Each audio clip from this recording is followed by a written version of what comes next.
aholini ijtimoiy himoyaga muhtoj qatlamini ijtimoiy qo'llab-quvvatlash maqsadida, ya'ni 9 turdagi mahsulotlar,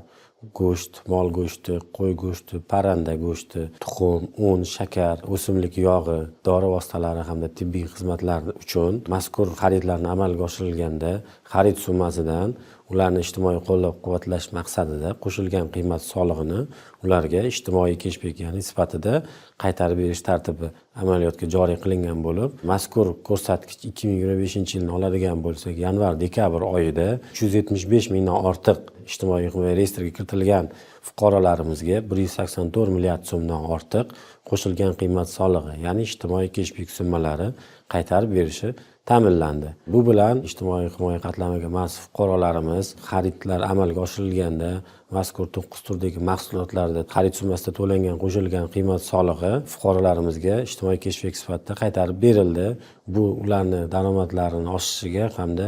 ular uchun yanada soliqni kamaytirishga xizmat qiladi. Mazkur tasdiqlangan ijtimoiy keshbek, ya'ni qo'shilgan qiymat solig'ini fuqarolarimiz soliq mobil ilovasida shaxsini tasdiqlagan, ya'ni Face ID'dan o'tgan holatda